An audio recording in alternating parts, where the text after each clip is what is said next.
ఎప్పుడో చిన్నప్పుడు చదువుకున్నప్పుడు ఆడుకున్నాం. తర్వాత ఇది ఇందాక మనకు ప్రశ్నలు అడిగారు, ఈ సాంప్రదాయం కొత్తగా పెడుతున్నారా అని. ఇది కొత్త సాంప్రదాయం కాదు. నందమూరి తారక రామారావు గారు ముఖ్యమంత్రి అయినప్పుడు నేను 83లో నేను ఎమ్మెల్యే అయినా. ఆ రోజుల్లో అంటే 43 సంవత్సరాల క్రితం ఎమ్మెల్యే ఫస్ట్ టైం అయ్యా రామారావు గారి నాయకత్వంలో. ఆ రోజు రామారావు గారికి ఈ సాంస్కృతిక కార్యక్రమాలన్నా స్పోర్ట్స్ అన్నా చాలా ఇష్టం. వారు అన్నారు ఒక రోజున, ఆ రోజుల్లో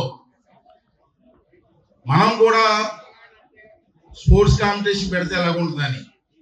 అప్పుడు 83లో ఫస్ట్ టైం హైదరాబాద్లో స్పోర్ట్స్ కాంపిటీషన్ కల్చరల్ ప్రోగ్రామ్స్ పెట్టి మేము కార్యక్రమం స్టార్ట్ చేసాం.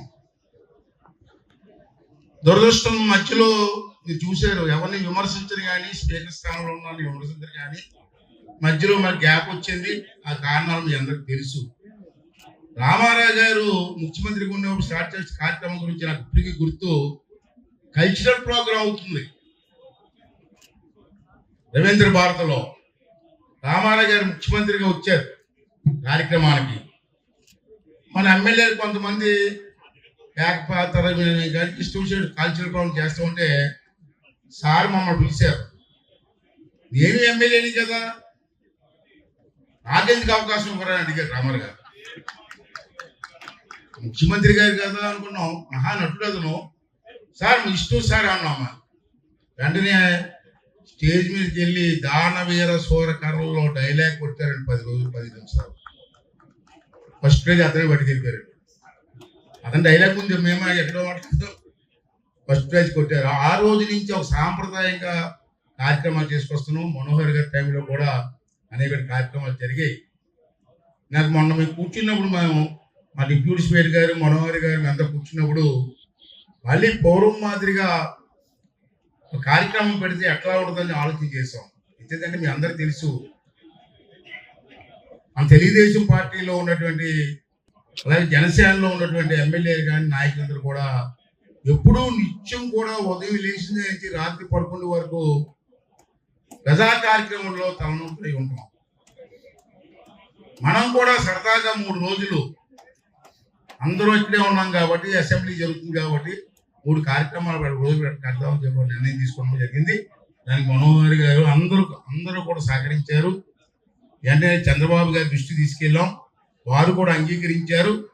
వెంటనే మన స్పోర్ట్స్ మినిస్టర్ గారు కానీ, కల్చరల్ అఫైర్స్ మినిస్టర్ గారిని కూడా కలిసినప్పుడు మేము బాధ్యత తీసుకుంటామని చెప్పి ఆ చైర్మన్ గారు అందరూ కూడా ముందుకు వచ్చి ఈ కార్యక్రమాన్ని బ్రహ్మాండంగా చేసేది జరిగింది. పోటీగాళ్ళని కాదు, సరదాగా 3 days అన్ని పార్టిసిపేట్ చేద్దాం. మీరు అందరూ కూడా పార్టిసిపేట్ చేయండి.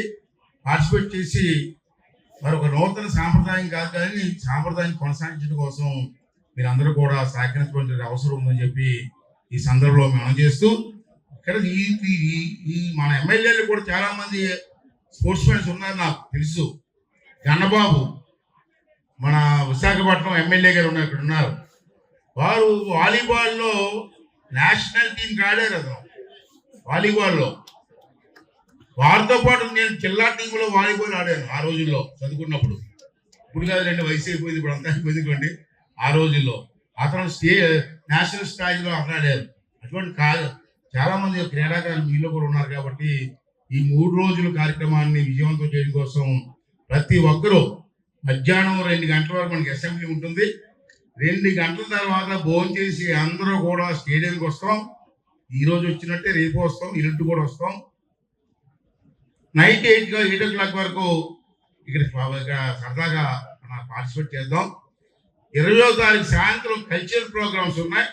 ఆ కల్చరల్ ప్రోగ్రామ్స్ లో కూడా మన ఎమ్మెల్యేలు పార్టిసిపేట్ చేయాలి. ఇష్టం మీకు ఏ టాలెంట్ అది, కిట్స్ చేస్తారా, డైలాగ్ చేస్తారా, డాన్స్ చేస్తారా, ఏకపాత్ర అభియానం చేస్తారో, చీఫ్ విప్ గారు ఏకపాత్ర అభియానం చేస్తారు. ఏం చేస్తారు చూడాలి రేపు. అందరూ మీ ఇష్టం వచ్చేటి. త్రిగుణార్ గారు కూడా ఏదో కిట్ వేయాలి, మంచి కిట్ వేయండి. దారవీర సూరకర్ణ ఓకే.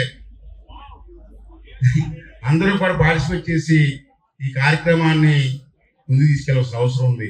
ఎందుకంటే ఒక క్రీడాకారుడు, నేను కూడా క్రీడాకారుడు కాబట్టి నా ఉద్దేశం ఏంటంటే రాష్ట్రంలో క్రీడలు లేవు ఎక్కడ. ఏదో ఆడుకుందాం వల్ల ఏం చెప్పండి ఆ సరదాగా ఆడుకున్నారు తప్పించి ఎక్కడ క్రీడలు మాకు కనపడలే. అంటే రాష్ట్రంలో మంచి క్రీడాకారులు, ఆంధ్ర రాష్ట్రంలో మంచి క్రీడాకారులు ఉన్నారు. వాళ్ళకి మళ్ళీ పూర్వ వైభవం తీసుకురావడం కోసం మా స్పోర్ట్స్ మినిస్టర్ గారు అందరూ కూడా ప్రయత్నం చేయవలసిన అవసరం ఉంది. అంచేది మనం అందరికీ కూడా స్ఫూర్తినిస్తాం.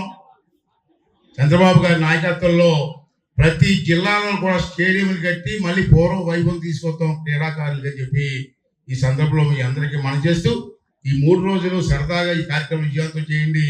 అలాగే మన పత్రికా సోదరులందరినీ కూడా కోరుతున్నాను, ఇది ఈ సాంప్రదాయాన్ని కొనసాగించడం కోసం కూడా మీరు కూడా మాకు సహకరించవలసిన అవసరం ఉందని చెప్పి ఈ సందర్భంలో మీ అందరికీ మనం చేస్తూ మరి ఈ కార్యక్రమానికి వచ్చేటువంటి అందరికీ పేరు పేరున ఆ ధన్యవాదాలు తెలుపుకుంటూ సెలవు తీసుకుంటానండి. Thank you very much.